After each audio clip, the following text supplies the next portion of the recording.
Yo, it's ODB from Our Lifestyle Podcast. Just want to say what up to everyone. Going to do another flip through here of the Source magazine. Actually, this is kind of the year in review for 96. So 25 years ago, of course, 1996, I did the other flip through of the Source magazine that had Dr. Dre on the cover.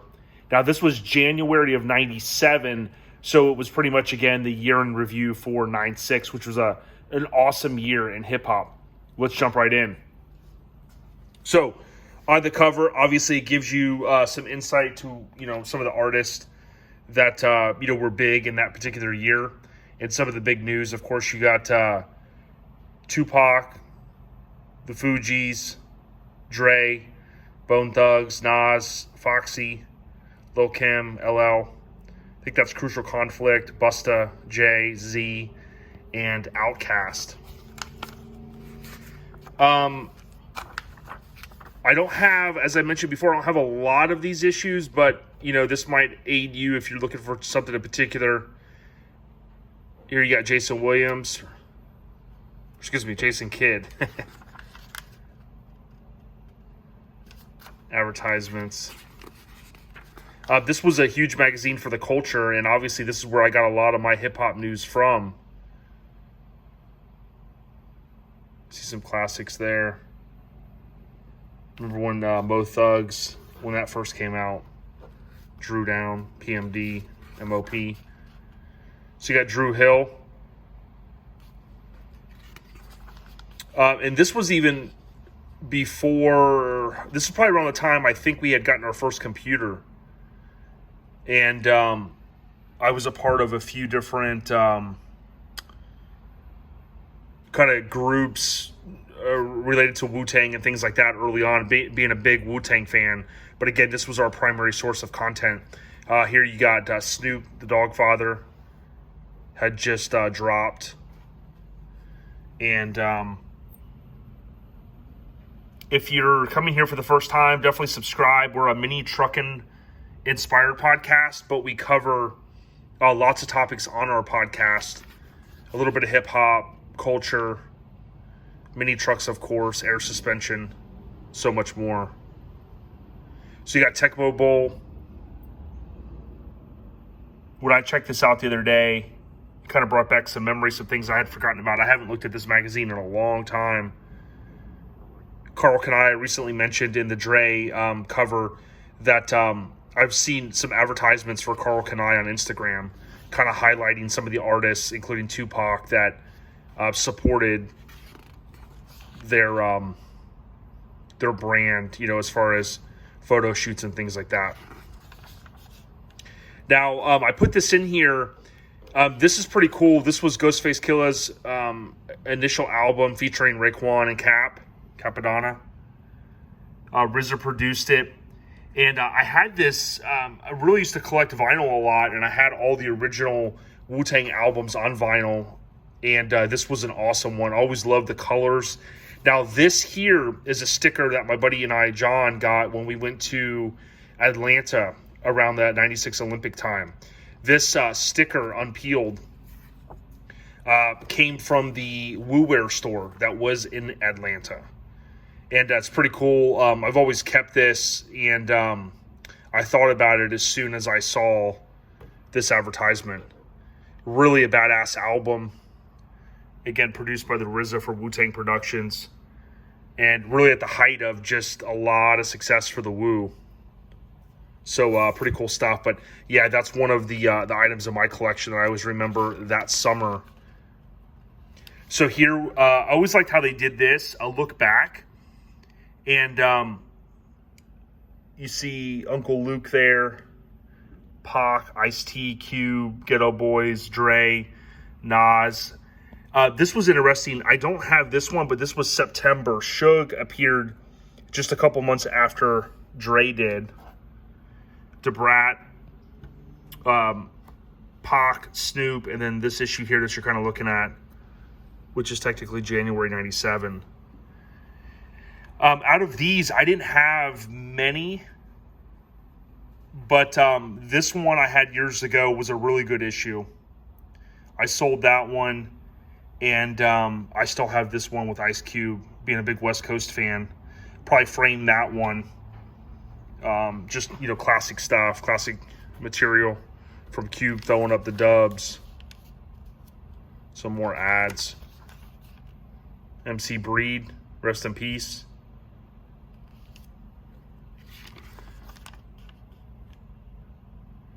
This was interesting. I was reading this the other day. Attention players.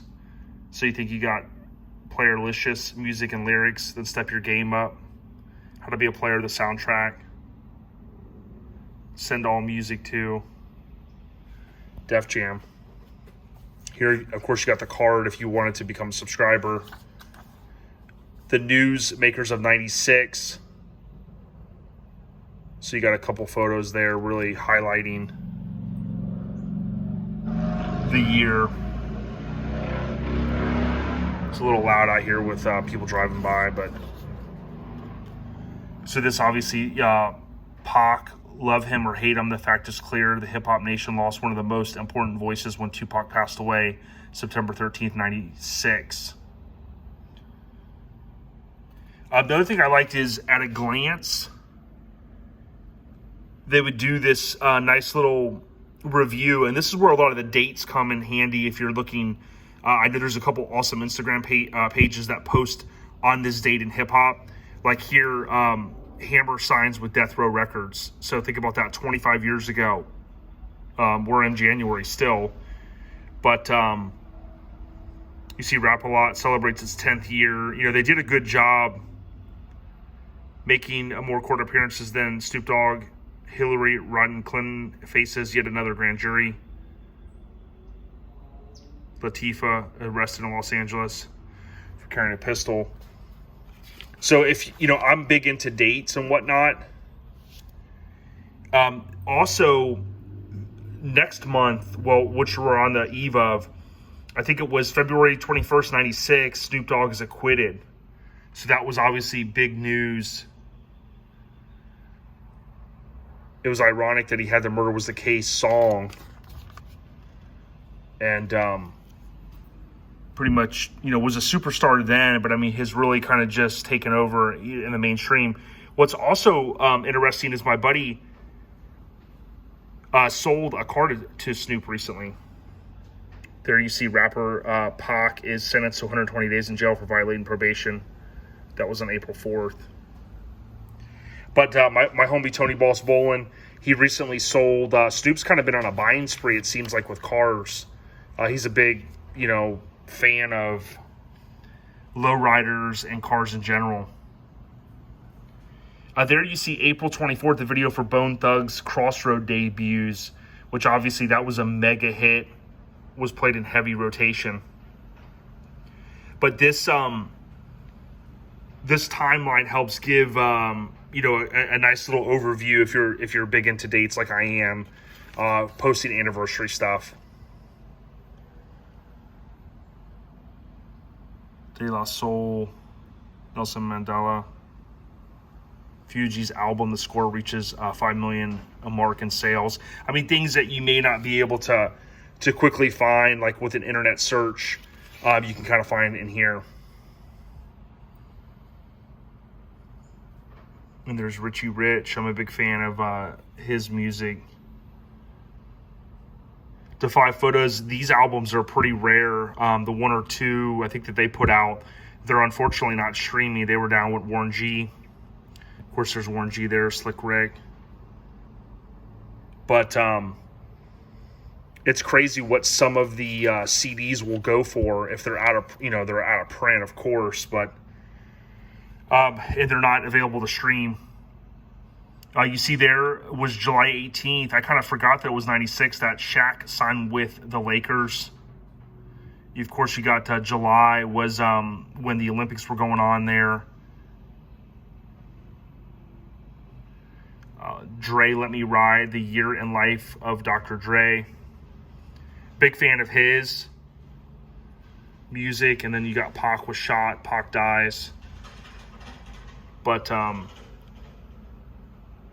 yeah, looking back at this stuff again, it's very similar to the mini truck and magazine flip throughs that I do. Really, this is a great documentation that we have for, the culture and things that we liked. There you got November 9th, Tyson is TKO'd by Holyfield.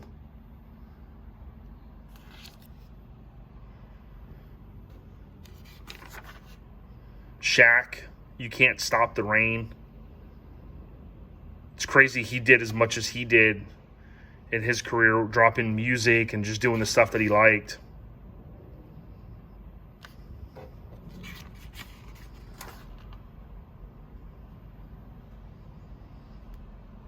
There's Trey at the far side.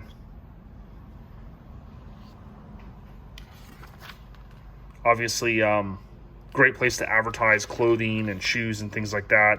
Like Lugs, they had a lot of famous artists that work with them. There's Ed Lover and Dr. Dre.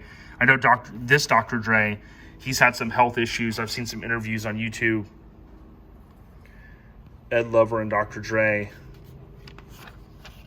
So Artist of the Year, it kind of goes through. It shows Pac, Nas, LL. Artist of the Year group, Fugees, De La, Outkast, Bone. New Artist of the Year. It's crazy to think like Jay-Z was basically a new artist 25 years ago.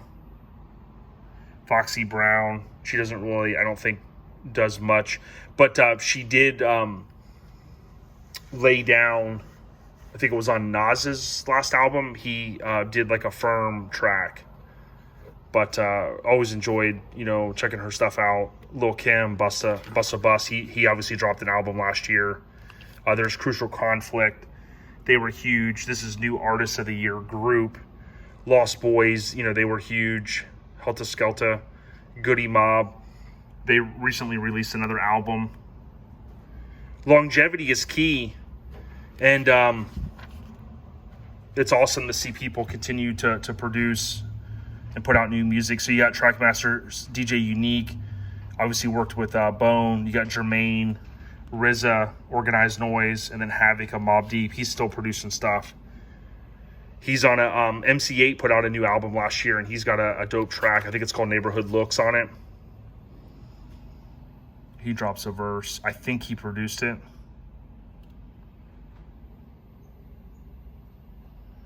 Ready or Not.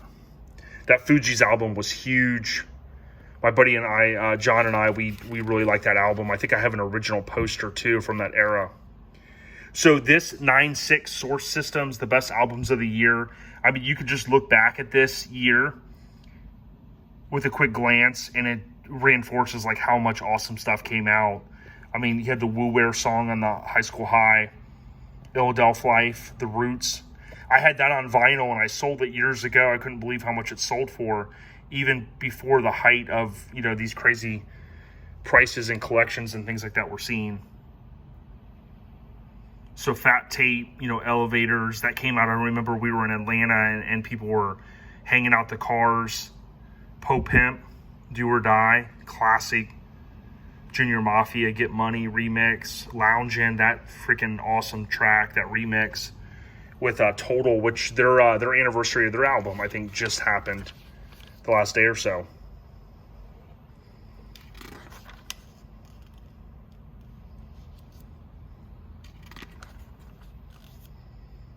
So yeah, if nothing else, this might be an issue that you're possibly looking to pick up, or you wanted to know what was in it. That's really the reason why I do this. It does no good sitting on my shelf. Here you got an ad. And then I recently revisited this album, man. What an awesome album it is, from Suave House. Classic stuff, man. So the year in photos. I always like these kind of collages to just, highlight different artists. There's Suge and Mike Tice. Snoop and Pac.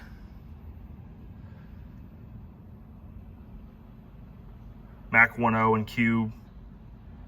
I think that they their relationship is I don't think they're on speaking terms. I've seen a couple clips on YouTube of Mac 10, but The Great Paper Chase. So obviously highlighting a lot of the brands and gold and jewelry and things like that, which is synonymous with with hip hop. Check that out, pager. It's crazy to think everything that's happened the last 25 years or so with technology and things like that. I started working in the cellular industry this same year, actually the end of 97. And that was, before texting was even going down. Remember when text messaging first kind of started out and you could go on a website and type something and it would go to a phone and we're like, damn. So the Power 30. Crazy to think Suge, CEO of Deathrow, he did so much for the music industry and for hip hop and built that amazing empire. And to think that, within a few years, it was already starting to go downhill, kind of from I always think of 91-ish to, 97, 98, Pac was killed and Dre, obviously we covered that issue. He left Deathrow and, they had a few things, but that, I think it was Wide Awake purchased it. I forget how many owners they've had. And of course now Hasbro owns it. And they've got a huge social media presence now, kind of making it a cultural thing with the branding of clothing and whatnot. They also mentioned they're going to be going live on their Instagram, I think, in maybe February or April. And they're going to be talking about releasing unreleased content, which I think all of us fans of hip-hop and Deathrow and that era, we're going to be excited about.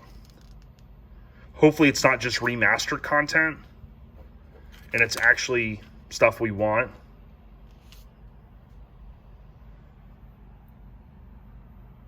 I know there's a lot of stuff. Some stuff is leaked over the years.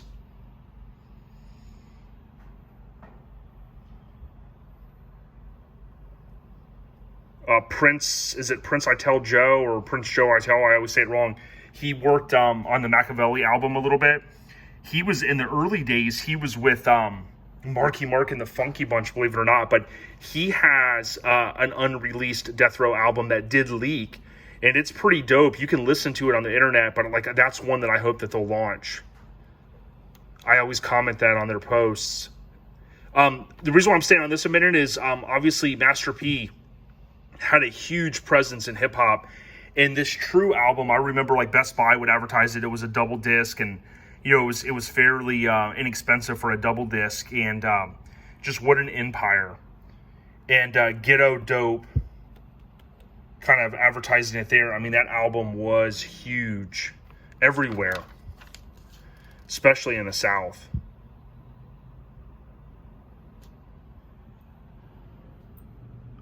So here's a lot of equipment that you could buy.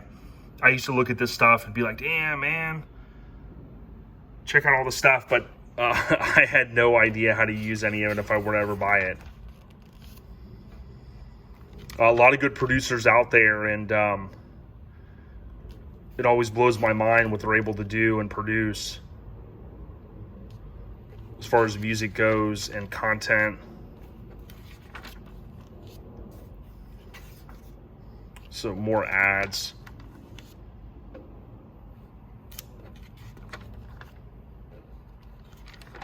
Not really too entertaining stuff. A League of Their Own, and you can see a lot of the familiar faces in here, kind of superstars. Spike Lee, F. Gary Gray, rest in peace, John Singleton.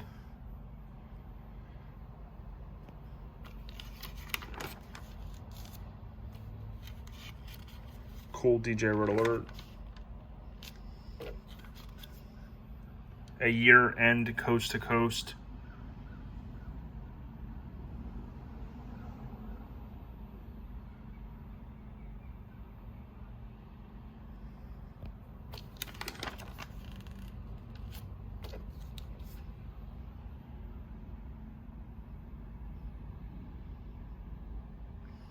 The main reason, as I mentioned, that I do these is, again, if you're looking to maybe pick up an issue and you want to know what's in it, or maybe there's something in here that interests you and this video could help you locate something, whether it's a photo or an article. 3 6 Mafia, that was a huge album.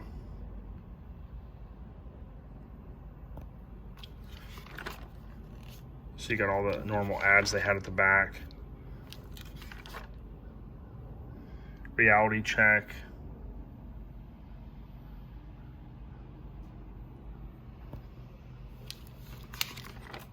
If you thought politics are crazy now, this was kind of cool. The artist, I always enjoyed these, The Last Word. And you got Bill Clinton there. Y'all are my peeps. I got no beef with brothers, East or West Coast, nah mean. When it comes to record execs, there's got to be Mo Brothers. I promise more dead presidents for all my dogs. You know what I'm saying? Yeah, boy, 4 more years. It kind of talks about the next issue is going to have Warren G, which I'm a huge Warren G fan. Recently picked up another copy of a CD of his Regulator. I think it was The Return that he launched in, God, what was it?